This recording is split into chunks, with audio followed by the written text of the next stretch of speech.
ಶ್ರೀ ಗುರುಭ್ಯೋ ನಮಃ.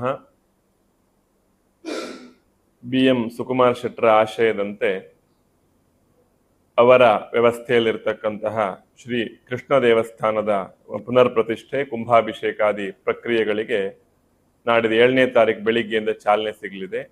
8ನೇ ತಾರೀಕು ಮಧ್ಯಾಹ್ನ ಬ್ರಾಹ್ಮಿ ಮುಹೂರ್ತದಲ್ಲಿ ಬೆಳಗಿನ ಜಾವ ದೇವರ ಪ್ರತಿಷ್ಠೆ ಆಗ್ತದೆ. ಕುಂಭಾಭಿಷೇಕವನ್ನ ಶೃಂಗೇರಿ ಜಗದ್ಗುರು ಶ್ರೀ ಶ್ರೀ ವಿಧುಶೇಖರ ಭಾರತಿ ಮಹಾಸ್ವಾಮಿಗಳವರು ತಮ್ಮ ಅಮೃತ ಹಸ್ತದಿಂದ ನೆರವೇರಿಸಲಿಕ್ಕಿದ್ದಾರೆ.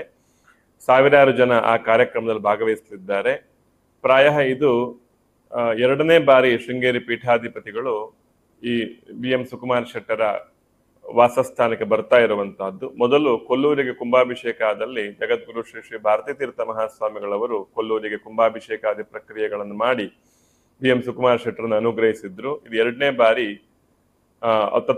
ತತ್ ಕರಕಮಲ ಸಂಜಾತರಾದಂತಹ ಜಗದ್ಗುರು ಶ್ರೀ ಶ್ರೀ ವಿಧುಶೇಖರ ಭಾರತಿ ಮಹಾಸ್ವಾಮಿಗಳವರು ಪುನಃ ಇಲ್ಲಿಗೆ ಬಂದು ಶ್ರೀಕೃಷ್ಣ ದೇವಸ್ಥಾನವನ್ನು ಲೋಕಾರ್ಪಣೆಗೊಳಿಸಿ ಬ್ರಹ್ಮಕುಂಭಾಭಿಷೇಕವನ್ನು ಮಾಡಿ ನಮ್ಮನ್ನೆಲ್ಲ ಹರಿಸಲಿಕ್ಕಿದ್ದಾರೆ.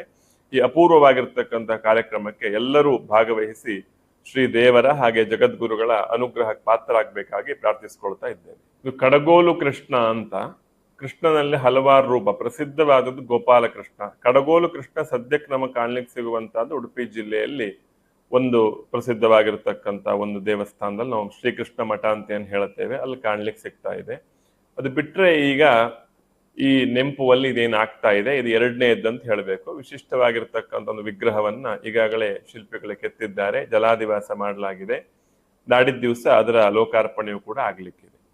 ಶಿಲಾಮಯವಾದಂತ ಸುಂದರವಾಗಿರ್ತಕ್ಕಂಥ ಒಂದು ದೇವಾಲಯವನ್ನ ಮಹೇಶ್ ಶಿಲ್ಪಿಗಳು ಅತ್ತೂರಿನವರು ಚಂದದಲ್ಲಿ ಕಟ್ಟಿಸಿಕೊಟ್ಟಿದ್ದಾರೆ.